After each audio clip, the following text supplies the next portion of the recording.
नमस्कार दोस्तों, मैं जितेंद्र कुमार आप सभी का स्वागत करता हूं आपके अपने YouTube चैनल JR स्टडी अड्डा पर। दोस्तों, जो अभी चैनल पे नए हैं सबसे पहले चैनल को सब्सक्राइब कर लीजिए और बनी हुई बेल आइकन को भी दबा दीजिए, जिससे कि हर एक वीडियो आप तक नोटिफिकेशन में सबसे पहले पहुंच जाए और आप वीडियो का सबसे पहले लाभ उठा सकें। दोस्तों, आज का जो टॉपिक है, क्योंकि लेखपाल की वैकेंसी लगी हुई है, जैसे ही लॉकडाउन ख़त्म होता है लेखपाल की वैकेंसी लग जाएगी, तो उसके लिए तैयारी पहले से ही होनी चाहिए। मैथ जो है आपकी लगातार चल रही है, टॉपिक वाइज मतलब चैप्टर वाइज चैप्टर चल रही है, तो आप उस मैथ को रेगुलर आप नोट्स बना सकते हैं, देख सकते हैं। उसका वीडियो सेव है, आप डायरेक्ट देख सकते हैं वीडियोस को, और पूरी मैथ लगातार आपको पढ़ाई जाएगी। और दोस्तों, फिर उसके बाद हमने सोचा कि हिंदी की भी प्रैक्टिस कराना ज़रूरी है, इसलिए हिंदी की भी क्लास हमने लगा दी है। तो आपको रोज़ाना एक प्रैक्टिस सेट आपको मिल जाएगा, आप कभी भी देख सकते हैं और थोड़ा सा अपना जो प्रैक्टिस वर्क है उसको अच्छे से बना सकते हैं और हिंदी पे भी पकड़ अच्छी से हो सकती है आपकी। तो दोस्तों, आज का जो टॉपिक है वह है समास कितने प्रकार के होते हैं, समास क्या होते हैं, इसको हम पहले जानेंगे। फिर उसके बाद क्या होगा, फिर हम प्रैक्टिस की ओर बढ़ेंगे। दोस्तों, समास होता क्या है इसके बारे में हम पहले जानेंगे। समास शब्द का अर्थ है संक्षेप मतलब छोटा। समास की सहायता से थोड़े शब्दों में अधिक बात कही जा सकती है। समास की सहायता से क्या किया जाता है, थोड़े शब्दों में हम बहुत ज़्यादा बातें बता सकते हैं। दूसरे शब्दों में दो या दो से अधिक शब्दों का अपने विभक्त चिन्हों को छोड़कर आपस में मिलना समास कहलाता है। अब देखिए, जिन शब्दों का समास होता है उनके योग से एक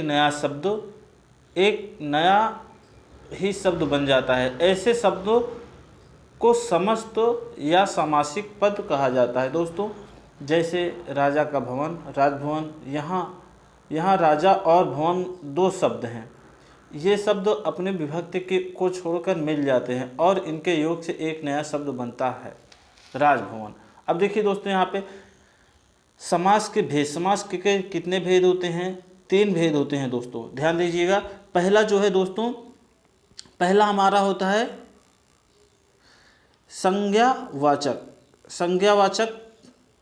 संज्ञावाचक समास होता है।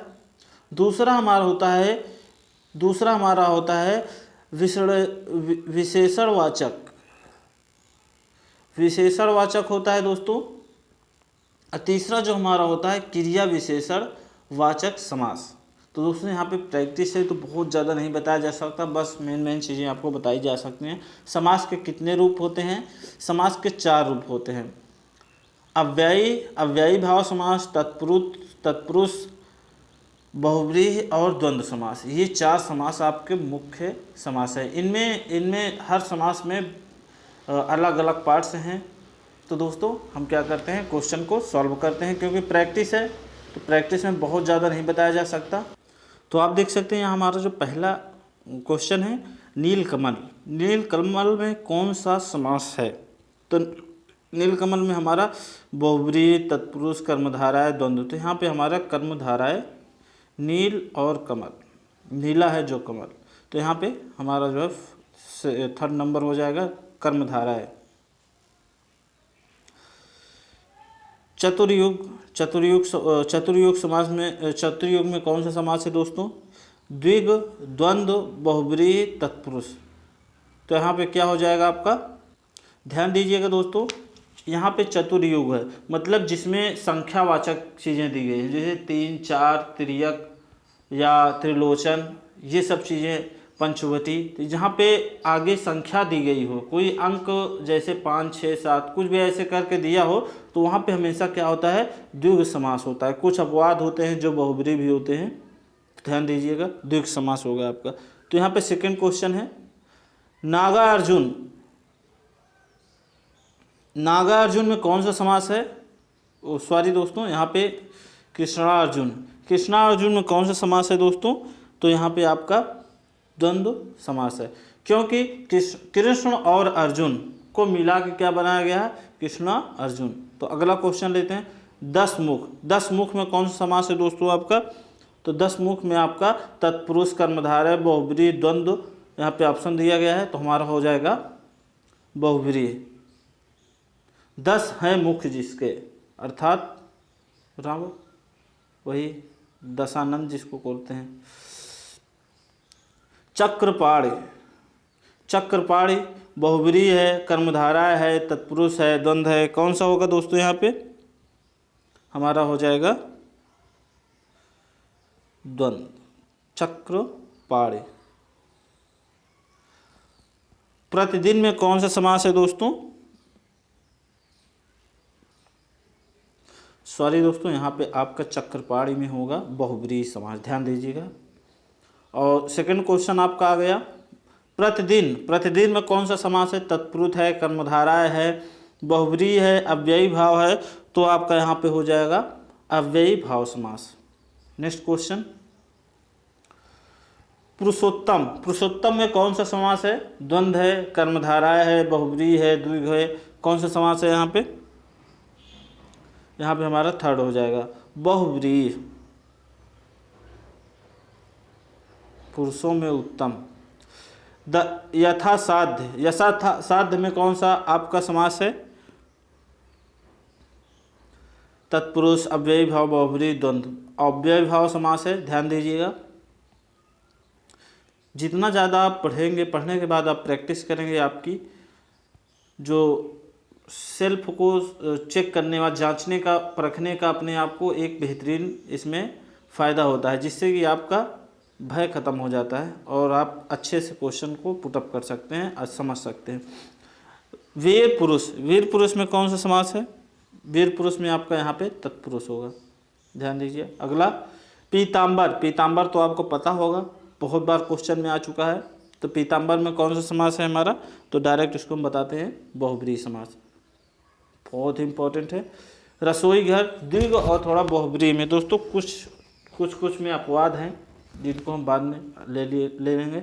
रसोई घर, रसोई घर में कौन सा समास है? ये सब क्वेश्चन बहुत ज़्यादा आते हैं, जो हमने यहाँ पे लिया है तत्पुरुष समास।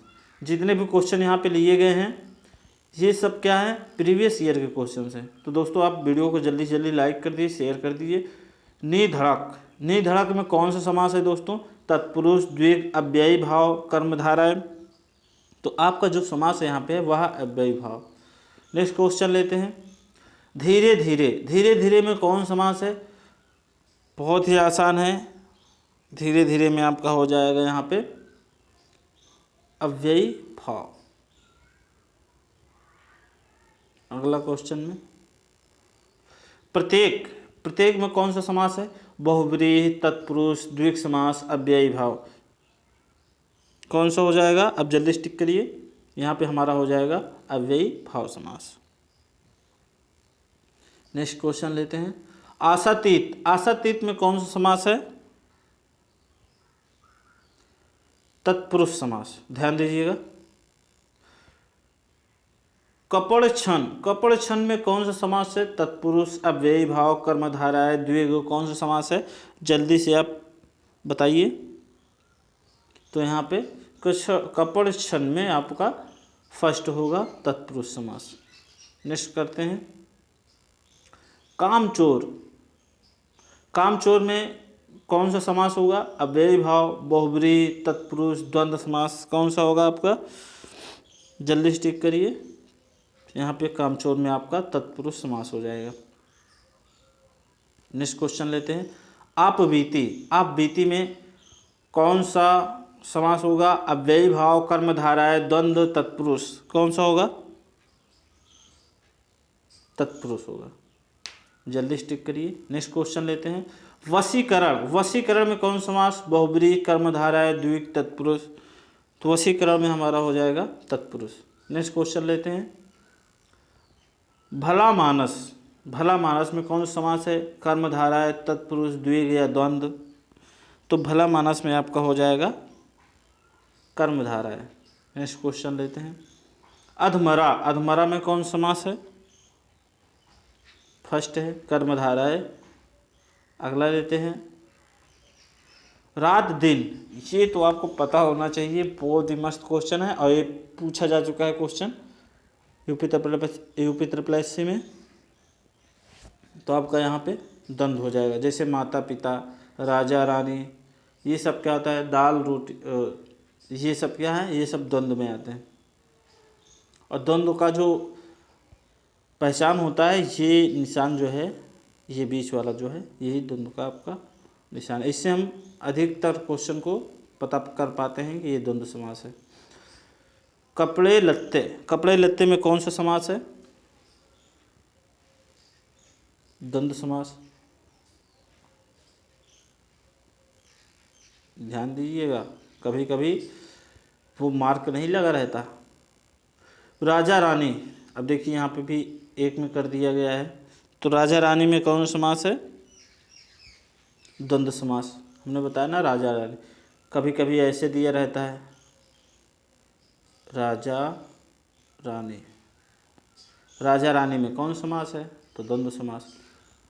अब लास्ट क्वेश्चन हमारा आता है त्रिभुवन, त्रिभुवन में कौन समास है, त्रिभुवन में हमारा हो जाएगा द्विगु समास। त्रिलोचन, जैसे त्रिलोचन दिया हो, द्विगुण दिया हो, अब जैसे चतुर्मुख, ये सब चीज़ें, चतुर्मुख, ये सब चीज़ें जैसे यहाँ पे आपका द्विगुण ही दिया है, तो ऑप्शन में अगर बहुब्री है तो आप लगा सकते हैं। अगर द्विगु नहीं दिया, अगर द्विगु दिया है तो आपको द्विगु ही लगाना है, बहुब्री पे नहीं लगाना है, ध्यान दीजिए। तो आज के लिए बस इतना ही दोस्तों, मिलते हैं इसके नेक्स्ट टॉपिक में। आज हमने 25 क्वेश्चन समास के लिए हैं। नेक्स्ट प्रैक्टिस 2 में भी दोस्तों अभी समास के बहुत से क्वेश्चंस हैं जिनको लेना है, जिससे कि आपका समास जो है एकदम क्लियर हो जाए और आप समास के सभी क्वेश्चन को आप कर सकें। आपने यहाँ देखा होगा कि बहुत अच्छे अच्छे क्वेश्चंस यहाँ पे इंक्लूड किए गए हैं और ये सब प्रीवियस ईयर के क्वेश्चंस हैं, तो बहुत ज़्यादा इंपॉर्टेंट है, क्योंकि प्रीवियस ईयर के क्वेश्चन वही घुमा फिरा के कई क्वेश्चन जो हैं, वही क्वेश्चन जो हैं आते रहते हैं एग्ज़ाम में। तो प्रीवियस ईयर के जो क्वेश्चन हैं उनको रटना बहुत ज़रूरी रहता है, तो यहाँ पे प्रैक्टिस के माध्यम से आप उनको अच्छे से सॉल्व कर सकते हैं। तो दोस्तों आज के लिए बस इतना ही। अगर वीडियो पसंद आया तो लाइक करिए, शेयर करिए और कमेंट करके हमें बताइए कि आपको किस टॉपिक पर वीडियो चाहिए। तो और दोस्तों आपसे रिक्वेस्ट है कि आप मैथ के भी वीडियोज़ लगातार देखते रहिए। हमने यहाँ पे आपको भिन्न, औसत, आय से संबंधित क्वेश्चंस और साधारण ब्याज, चक्रवृद्धि ब्याज हमने आपको पढ़ा दिया है। अब नेक्स्ट टॉपिक जो आपका आएगा वह आएगा संख्या पद्धति, नंबर सिस्टम का। दोस्तों हम एक तरफ से पूरा क्वेश्चंस लेके ख़त्म कर देंगे नंबर सिस्टम के। जितने भी पार्ट आपके 6-7 पार्ट जितने पार्ट बनेंगे उतने पार्ट बना के हम नंबर सिस्टम को समाप्त करेंगे, क्योंकि नंबर सिस्टम कोई जल्दी से समाप्त नहीं करता। तो दोस्तों आज के लिए बस इतना ही। प्यार बनाए रहिए। नमस्कार।